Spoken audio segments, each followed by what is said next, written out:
William Shakespeare's Hamlet is widely regarded as one of the greatest works of English literature. Written around the year 1600, this play has captivated readers and audiences for centuries with its intricate characters, profound themes, and unforgettable lines. It is a tragedy that explores the depths of human emotions and the complexity of moral decisions, making it timeless and universally relatable. At its heart, Hamlet is a story of revenge. The young Prince Hamlet of Denmark seeks to avenge the murder of his father, King Hamlet. However, this is not a straightforward revenge tale. It delves into deeper questions about justice, loyalty, and the consequences of our actions. Throughout the play, Shakespeare examines the nature of madness, both real and feigned, and its effect on those who experience it and those around them. The play also contemplates morality, as Hamlet struggles with his conscience and the burden of his mission. Above all, it portrays the vulnerability of human emotions, grief, love, anger, and despair. Now let us delve into the story itself. Step by step, we will uncover the drama, intrigue, and tragedy that make this play so extraordinary. Let's begin with the events of Act 1, where the seeds of revenge are planted. The play begins on a cold, dark night in Denmark. At Elsinore Castle, two guards, Francisco and Bernardo, stand watch on the battlements.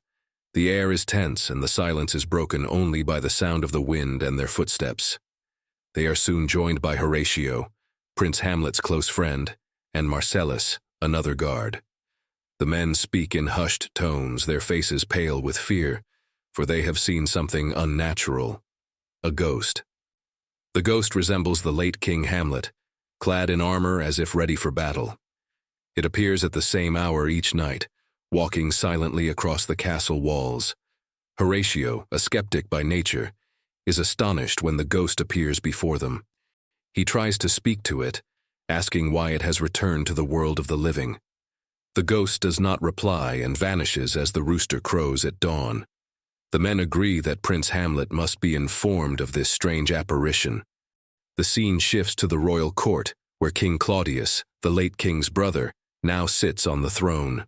Claudius has married Queen Gertrude, the widow of King Hamlet, in what he claims is an act of unity for the kingdom.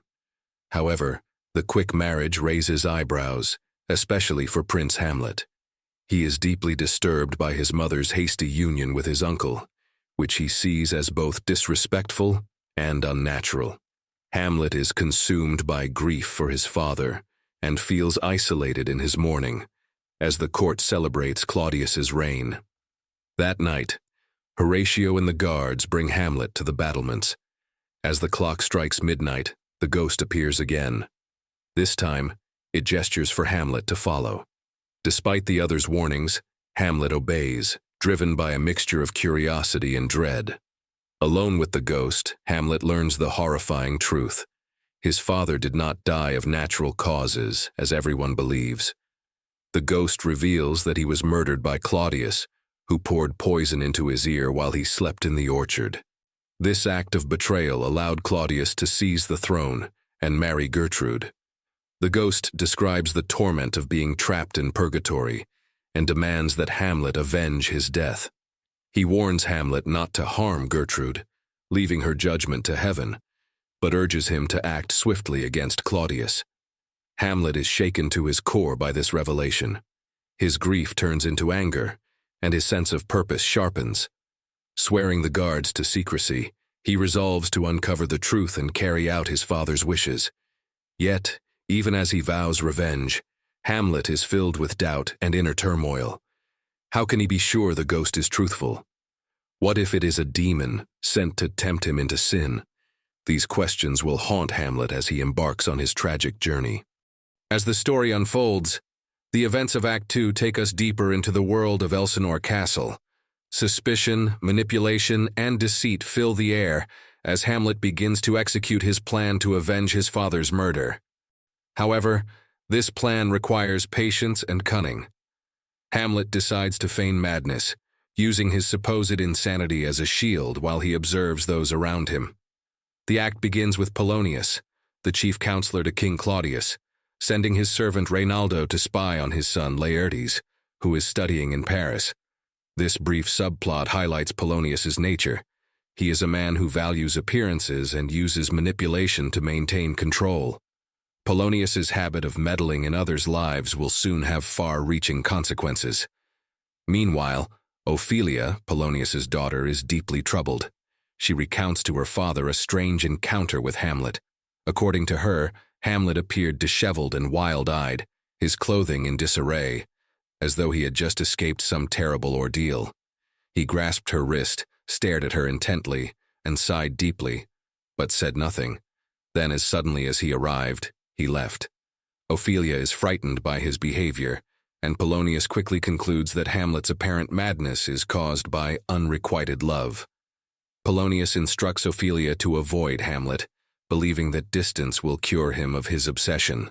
At the same time, King Claudius grows uneasy.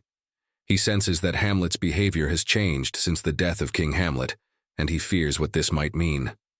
To uncover the truth, Claudius enlists the help of Rosencrantz and Guildenstern, two of Hamlet's childhood friends. The king and queen urge them to spend time with Hamlet, observe his behavior, and report back on anything unusual. Unbeknownst to Rosencrantz and Guildenstern, they are being used as pawns in Claudius's scheme to protect his throne. Hamlet, however, quickly sees through their motives.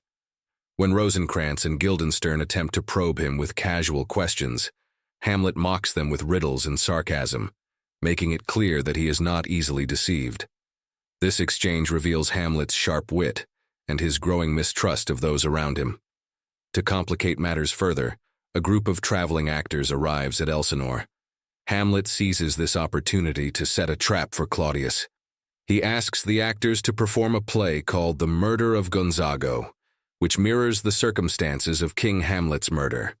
Hamlet plans to add a few lines to the script, describing the poison poured into the ear, to match the ghost's account of Claudius's crime. He believes that Claudius's reaction to the play will reveal his guilt. Throughout Act 2, Hamlet's feigned madness becomes a mask that hides his true intentions. However, it also isolates him from those he once trusted. His relationship with Ophelia suffers as she becomes a victim of her father's manipulations and Hamlet's erratic behavior. Ophelia's heartbreak and confusion mirror the larger theme of the act, the destructive power of deceit and the toll it takes on relationships. Polonius, convinced that Hamlet's madness stems from his love for Ophelia, takes his theory to Claudius and Gertrude. To test it, Polonius proposes arranging a meeting between Hamlet and Ophelia, while he and Claudius secretly observe. This plan sets the stage for further intrigue and heightens the tension within the royal court. Act 3 is one of the most dramatic and pivotal parts of Hamlet. It is here that the tension reaches new heights, as Hamlet executes his plan to expose Claudius's guilt and confronts his mother, Queen Gertrude, in an emotionally charged encounter. This act reveals the consequences of deception, the complexity of human emotions, and the unintended tragedies that arise from impulsive actions. Hamlet's scheme to confirm Claudius's guilt begins with the performance of The Murder of Gonzago. Hamlet refers to the play as the mousetrap, signaling his intent to catch Claudius in his own crime. Before the performance, Hamlet gives careful instructions to the actors, asking them to deliver their lines naturally and avoid overacting. He wants the play to feel as real as possible, heightening its impact on the audience and on Claudius. As the court gathers to watch the performance, Hamlet's feigned madness takes on a playful yet unnerving edge. He makes bawdy and cryptic remarks, particularly to Ophelia, which further alienate her and emphasize his erratic behavior. However, beneath his apparent madness, Hamlet is intensely focused on Claudius's reactions. The play begins, mirroring the events of King Hamlet's murder. A king is poisoned in his garden by his brother, who then takes the throne and marries the queen. As the scene unfolds, Claudius becomes visibly uncomfortable. When the poisoning scene is enacted, Claudius abruptly rises and demands that the performance stop. He storms out of the room, leaving the court in confusion. For Hamlet, Claudius's reaction is proof of his guilt. The ghost story has been confirmed, and Hamlet is now certain that Claudius murdered his father. While Hamlet celebrates the success of his plan, Claudius retreats to his private chamber, shaken and consumed by guilt. In a rare moment of vulnerability, Claudius attempts to pray for forgiveness. He confesses his crime in soliloquy, admitting that he killed his brother to seize the throne. However, he cannot truly repent, as he still enjoys the fruits of his sin, power, and Gertrude's love. Claudius's struggle reveals his inner torment and the moral complexity of his character. Unbeknownst to Claudius, Hamlet enters the room, ready to take his revenge. He draws his sword and considers killing Claudius as he kneels in prayer. However, Hamlet hesitates. He fears that killing Claudius in prayer might send his soul to heaven, which Hamlet sees as an unworthy punishment for his father's murderer. Deciding to wait for a moment when Claudius is sinning, Hamlet leaves, missing his chance to act. Following the play, Queen Gertrude summons Hamlet to her chamber.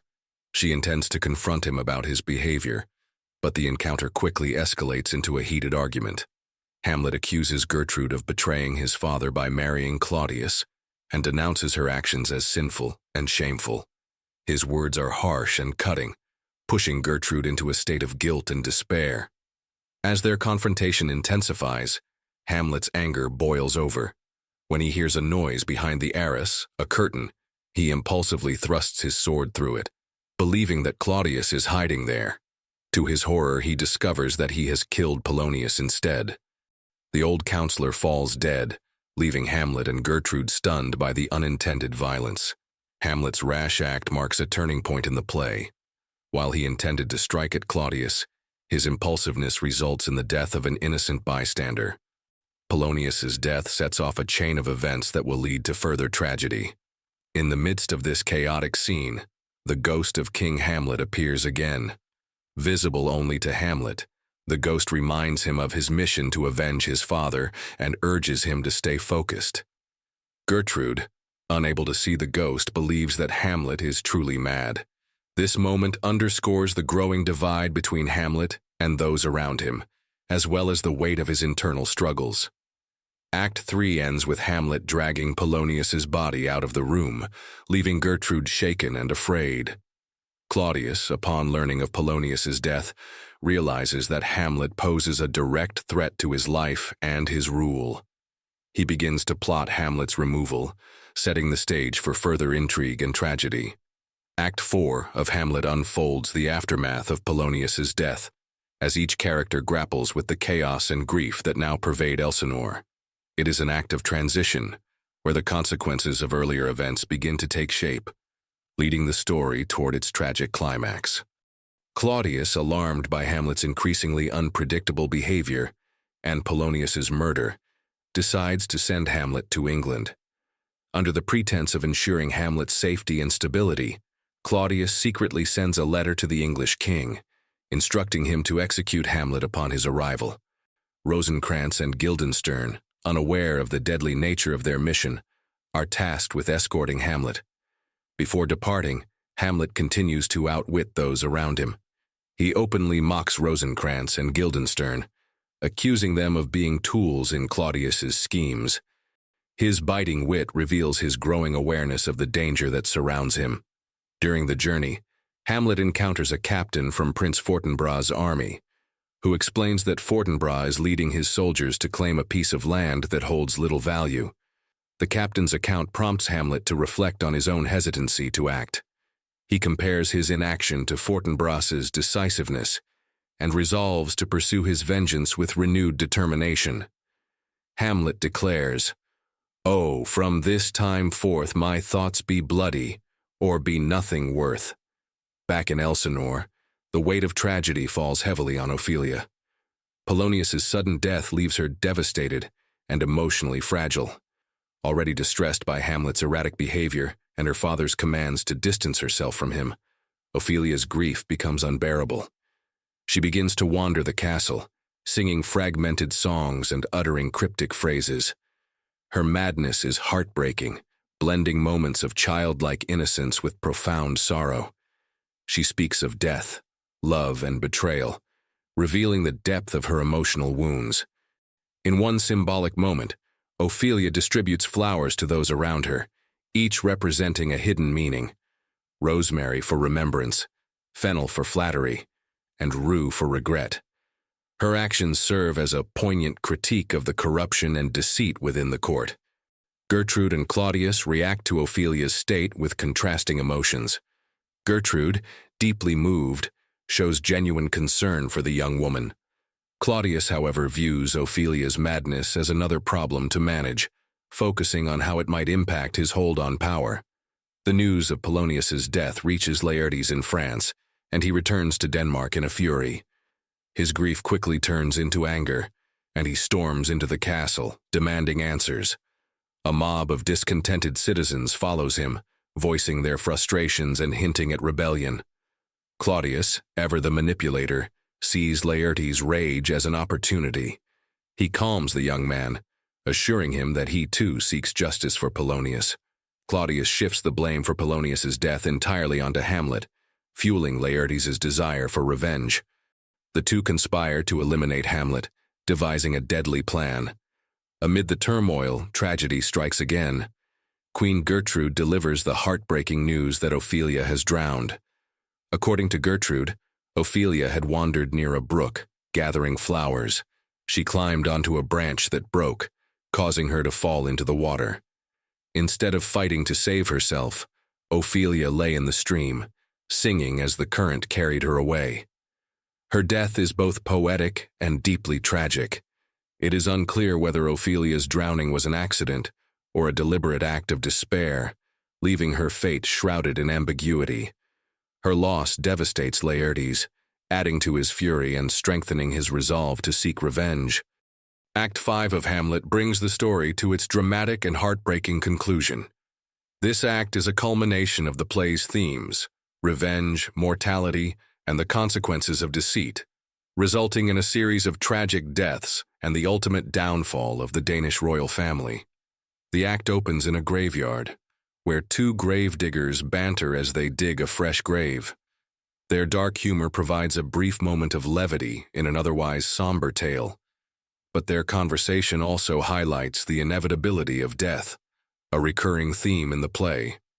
As Hamlet and Horatio arrive at the scene, they observe the gravediggers at work. Hamlet picks up a skull and learns that it belonged to Yorick, the king's jester from Hamlet's childhood. Holding the skull, Hamlet reflects on the fleeting nature of life and the inevitability of death, remarking, "Alas, poor Yorick. I knew him, Horatio." This moment captures Hamlet's philosophical musings on mortality and the equalizing power of death, regardless of one's status in life. Their conversation is interrupted by a funeral procession. Hamlet and Horatio watch from a distance, and Hamlet realizes with shock that the grave is for Ophelia. Overcome with grief and guilt, Hamlet leaps into the grave and confronts Laertes, who is also mourning his sister. Their grief quickly turns into a scuffle, and the two are separated. This moment sets the stage for their final confrontation. Back at the castle, Claudius seizes the opportunity to finalize his plan to eliminate Hamlet. He and Laertes conspire to stage a fencing match between Hamlet and Laertes. However, this duel is far from a fair fight. Laertes' sword will be sharpened and tipped with poison, ensuring Hamlet's death even from a minor scratch. As a backup, Claudius prepares a goblet of poisoned wine, which he plans to offer Hamlet during the duel. The match begins in the court with the royal family and courtiers in attendance. Hamlet appears calm, even apologizing to Laertes for his earlier behavior, attributing his actions to his supposed madness. Laertes, though still furious, accepts the apology on the surface but remains committed to the deadly plan. The duel starts as a display of skill and sportsmanship, with Hamlet and Laertes exchanging blows. Hamlet initially gains the upper hand, but as the match progresses, the tension mounts. Gertrude, watching anxiously, unknowingly drinks from the poisoned goblet, despite Claudius's attempt to stop her. In the chaos that follows, Laertes wounds Hamlet with the poisoned sword, but their weapons are switched during the fight. Hamlet, now armed with the poisoned blade, wounds Laertes. As the poison begins to take effect, Laertes confesses the treachery, revealing Claudius's role in the plot. Realizing the full extent of Claudius's betrayal, Hamlet turns his fury on the king. With his last strength, Hamlet stabs Claudius with the poisoned sword and forces him to drink the remaining poisoned wine. Claudius dies, and justice for King Hamlet is finally served. Gertrude succumbs to the poison, dying as she calls out to Hamlet. Laertes too dies, expressing remorse for his actions and making peace with Hamlet in his final moments. Hamlet, mortally wounded and aware that his own death is near, turns to Horatio. In a moment of profound clarity, he urges his loyal friend to live and tell the story of what transpired, ensuring that the truth will not be lost. Hamlet's final words encapsulate his acceptance of mortality. The rest is silence. With these words, Hamlet dies, leaving Horatio to bear witness to the tragic events. As the court lies in ruin, Prince Fortinbras of Norway arrives with his army. Having come to claim a seemingly defenseless Denmark, Fortinbras instead finds a scene of devastation. Horatio recounts the tragic tale, explaining the sequence of events that led to the royal family's demise. Impressed by Hamlet's bravery and honor, Fortinbras orders that the prince be given a soldier's burial, recognizing him as a noble figure despite the tragedy. Fortinbras then assumes control of Denmark, bringing the story full circle and signaling the end of the Danish royal line. The final act of Hamlet is a masterclass in tragedy, where the intertwining themes of revenge, fate, and mortality reach their inevitable conclusion. Each death in this act carries profound emotional weight, emphasizing the destructive consequences of deceit and vengeance.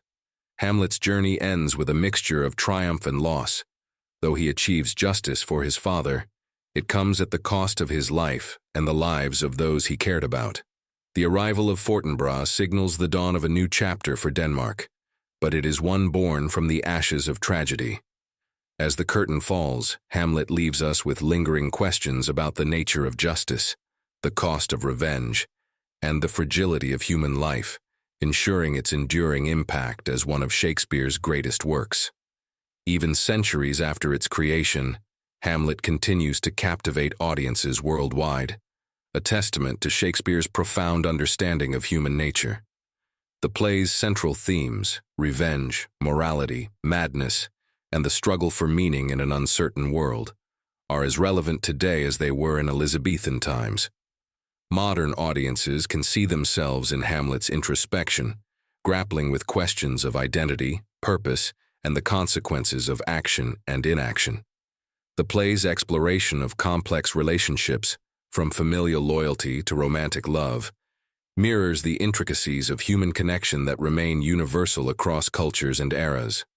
Moreover, Hamlet shines a light on the darker aspects of human nature: betrayal, corruption, and the destructive pursuit of power. These themes echo in modern society, reminding us of the timeless challenges and dilemmas we face as individuals and communities.